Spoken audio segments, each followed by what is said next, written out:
I've walked this story through my head so many times that it feels like muscle memory now. But the truth is, every time I tell it, I get a little shaky, like my body still remembers the fear, the frantic pace of those days, and the heavy silence of waiting. If you've ever loved a dog-like family, maybe you'll understand why this story still gets to me. It begins on a Monday morning in late April, in Central Park, with a leash that slipped out of my hand. Max is a golden retriever. 4 years old, full of life, friendly to a fault. He's the kind of dog who loves every single person he meets and insists on greeting them like they're long-lost friends. People used to joke that he was running for mayor of the Upper West Side. His tail was always wagging. Always. I adopted Max when he was 8 weeks old, a pudgy little pup with eyes too big for his head. I had just moved into a one-bedroom apartment near 81st and Columbus, freshly separated, rebuilding my life. Max became my anchor. I trained him myself, walked him twice a day, and slowly, we built a rhythm together. By the time he was 3, he knew every street corner, every doorman, and every squirrel in a 3-block radius. He was mine, and I was his. We had our places.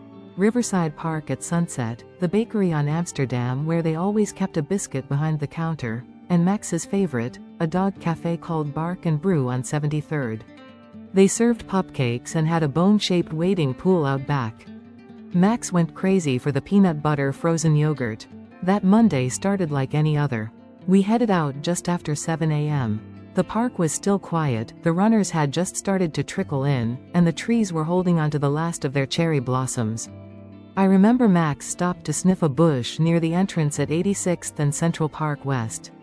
I was answering an email on my phone, one foot tapping, always in a rush, and that's when it happened. Max saw a squirrel. Not just any squirrel, some kind of demonic, turbocharged park squirrel that bolted across the trail like it was auditioning for a Marvel movie. Max lunged, hard. I didn't react fast enough. The leash slipped from my hand, bounced once on the pavement, and just like that, he was gone. At first, I thought he'd stop. He always did. Max wasn't the type to run off, he liked to stay close. But this time, he didn't. He tore down the trail like he'd been set loose for the first time in his life. I started running after him, calling his name, but the trees swallowed him fast. The next few minutes were a blur of panic. I shouted until my throat hurt. I ran in circles, checking every path, every rock outcrop, every hidden turn in the ramble. Nothing. No Max. I even checked the water near Bow Bridge, just in case. I spent the next hour searching, looping through the bridle path, cutting across to Sheep Meadow, asking every jogger, every dog walker, "Have you seen a golden retriever?" About 65 pounds, big smile, red collar, name's Max. Most people just shook their heads. A few helped me call out. One woman handed me a bottle of water and said, "Dogs find their way back." Don't worry. But I knew Max, and something didn't feel right. By 9 a.m., I was back home, printing out flyers. I used the photo I'd taken of him on Easter, Max wearing those ridiculous bunny ears, tongue lolling out, happiness all over his face. I added my number in bold, huge letters, and a promise of a cash reward. I canvassed the neighborhood, put up posters on lamp posts, grocery store windows, and in every vet's office within a 20-block radius. My fingers were raw from the tape. I posted in every neighborhood Facebook group, the Central Park Lost and Found, Nextdoor, Reddit, even Craigslist. I went on Instagram and posted on my stories, tagging all the local dog influencers, begging people to share. One of them did, a girl with a corgi who had about 50,000 followers. Within an hour, Max's face was all over Manhattan. That afternoon, I went back into the park with a backpack full of treats, a flashlight, and Max's favorite squeaky toy. I searched until sunset. I didn't go to work. I didn't eat. I barely breathed. I remember sitting on a bench by the boathouse, tears streaming down my face, the leash still looped in my hand like a sad joke. That night, I didn't sleep. I left the apartment door cracked open, just in case. I kept checking my phone for missed calls. None came. I kept hearing phantom barks, seeing flashes of golden fur in my dreams, jolting awake in a cold sweat. I'd check the time, 2:03 a.m., 3:17 a.m., 4:41 a.m., and then check my phone again. Nothing. The next morning, I called animal care centers, local shelters, the ASPCA, even the NYPD precinct for the Upper West Side. I gave them Max's microchip number. I walked all of Central Park again, this time with my friend Lisa, who'd taken the day off to help me. We split up, she took the North Woods, I did the ramble again. Still nothing. People started texting me tips. I think I saw a golden near Strawberry Fields. Could this be Max, with a blurry photo of a dog on a leash? I'd rush over, breathless, only to find out it wasn't him. Golden retrievers are everywhere in New York. Every time I saw one, my heart skipped, and then sank. By the end of Tuesday, I was losing hope. My feet were covered in blisters. My voice was hoarse. I hadn't eaten anything besides half a granola bar. I went home that night and sat on the floor with Max's bed in my lap, crying into his blanket. The apartment felt hollow. Every sound echoed. I kept expecting to hear his paws skittering across the wood floor. Nothing. Then Wednesday morning came, and everything changed. Around 6:30 a.m., I got a call from an unknown number. My hands were shaking so badly I almost dropped the phone. A man's voice came on.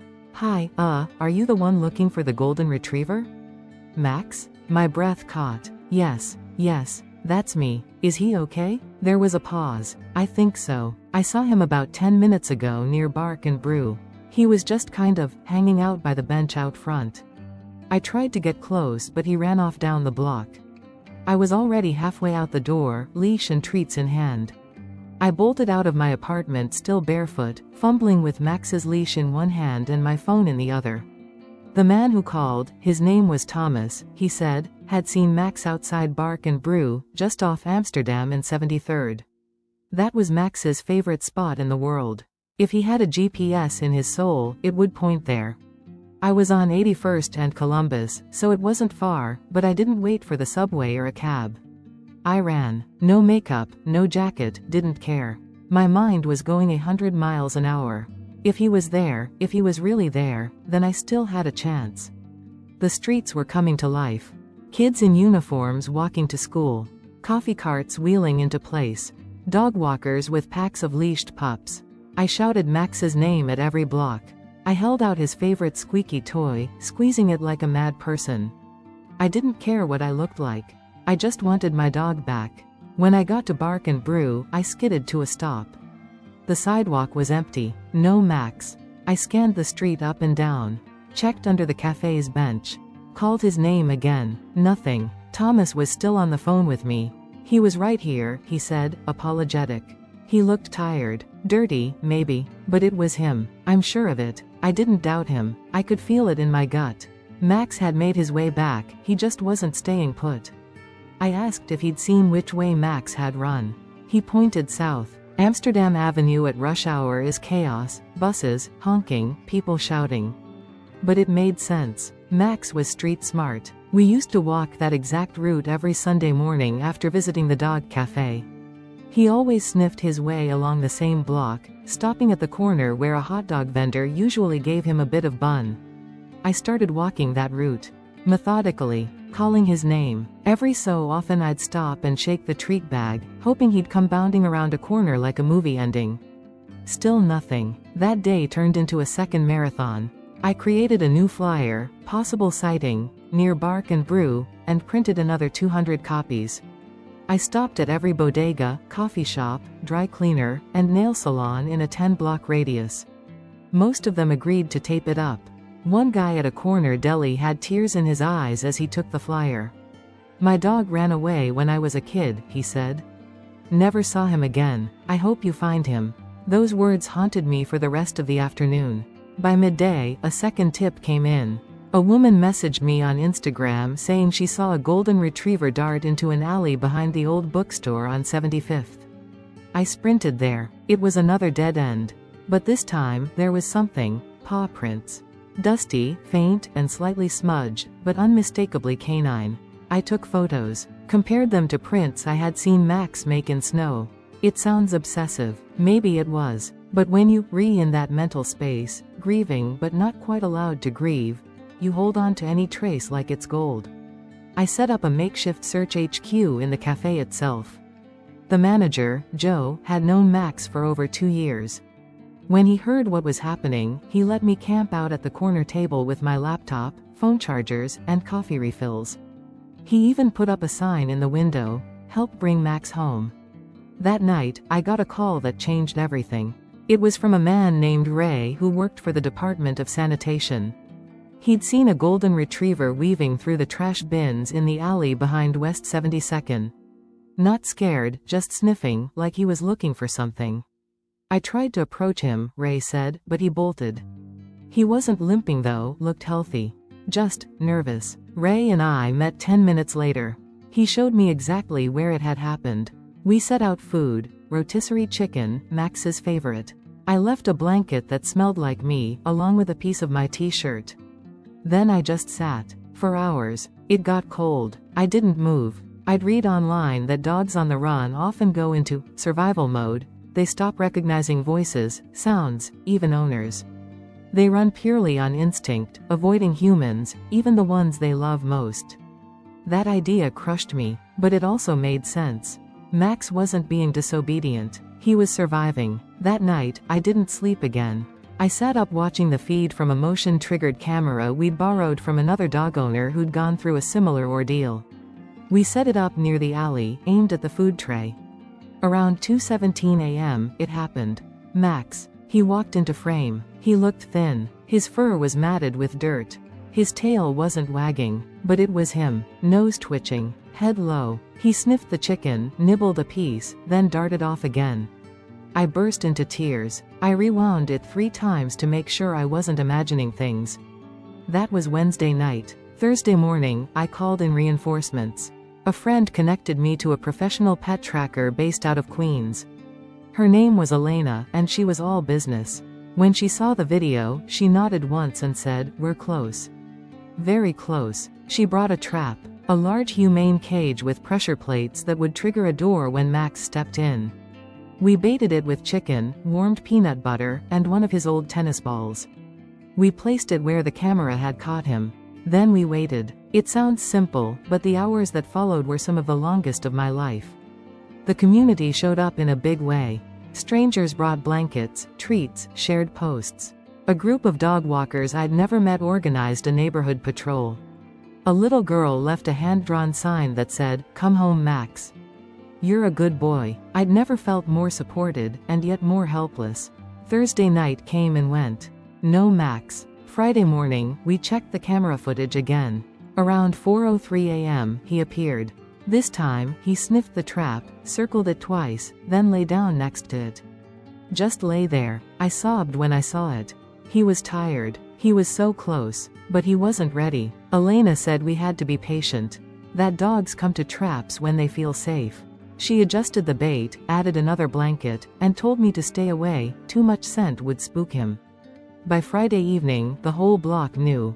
People were whispering on the sidewalk, "That's Max's trap." Kids left notes on the sidewalk in chalk. Even the café made a special, "Come home Max" cookie shaped like a paw print. And then, just before midnight, my phone lit up with a single message from Elena. "We got him." The message lit up my phone like a bolt of lightning. "We got him." I didn't even put shoes on.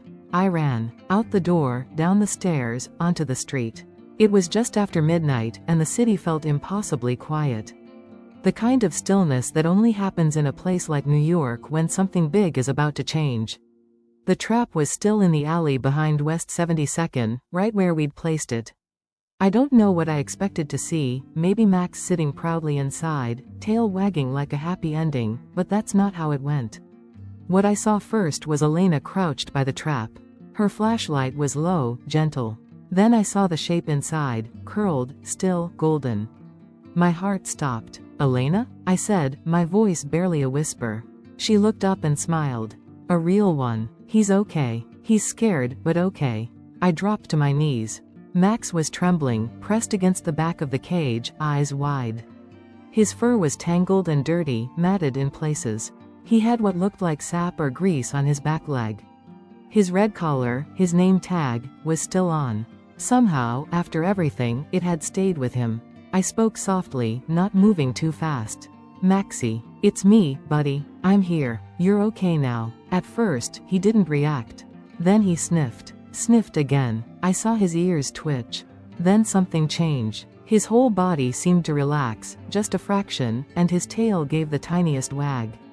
That broke me. Elena unlocked the trap and stepped back, giving us space.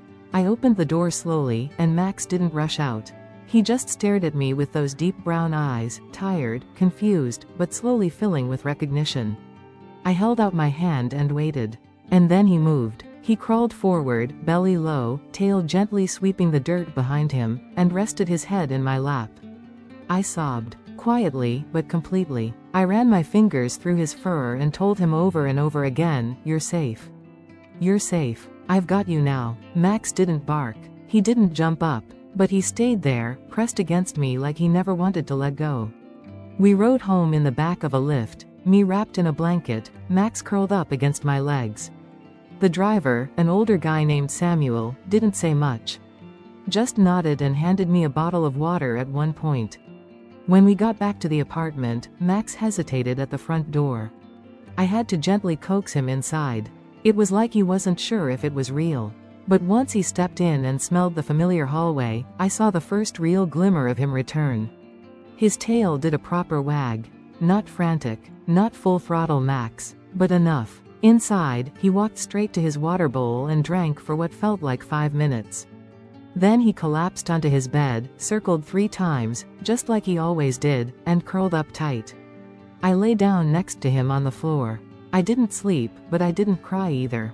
For the first time in 5 days, I felt whole again. The next few weeks were all about healing. We went to the vet first thing that morning. Max had lost about 7 pounds. He had some mild paw abrasions and a couple of ticks, but nothing serious. The vet said it was remarkable how well he'd fared. She looked at me and said, "He clearly wanted to come home." I think that's true. He didn't wander far. From where he was last seen in the park to Bark and Brew was barely a mile. And yet, for Max, it must have felt like a world away. For days after, he stuck to me like glue. If I left the room, he followed. If I went to the bathroom, he waited outside the door.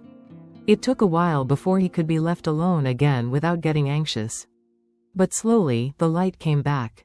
So did the joy. Our first walk after the reunion was cautious. He seemed jumpy. Every sound made him flinch. But he kept checking in with me, brushing my leg, nuzzling my hand. I spoke to him constantly, gentle, reassuring words. We didn't go far, just around the block. But by the end of the week, we made it to Bark and Brew again. When the staff saw him, it was like a family reunion. Joe, the manager, got misty-eyed and brought out a free peanut butter cupcake. Max licked the frosting off first, like always. It was the first time I saw him smile again, tongue out, eyes wide, happy. It hit me then how close I'd come to losing him. People often ask what I did to find Max, what worked, what didn't. And the truth is, everything helped a little. The flyers, the posts, the camera, the trap, the people, but mostly, it was about not giving up, even when it felt hopeless. I also learned that dogs are incredibly resilient, smarter than we give them credit for. Max survived in the city for nearly 5 days. He avoided cars, people, sirens, everything. He found his way back to a place that felt safe, even if he couldn't approach it yet. That's instinct, sure, but it's also love. Familiarity, loyalty. I kept all the notes people left. I still have the sidewalk chalk messages saved in a photo album. I still carry the flyer in my wallet. A few months later, someone emailed me asking if I'd be willing to talk to another dog owner whose pet had gone missing. Of course, I said yes. Since then, I've helped 5 other people get their dogs back. Same process, same network. Every time one comes home, I feel like Max's journey mattered even more. Max is doing great. He's 5 now. He still visits Bark and Brew every Sunday. Still sits under the same table. Still licks the peanut butter frosting off first. We haven't had another incident like that. His leash is now a dual-lock, heavy-duty model, with a handle strap wrapped around my wrist. I don't check my phone on walks anymore. And every single time I clip that leash on, I look him in the eye and say, "We're sticking together, okay?" And he just wags his tail. Because that's what Max does.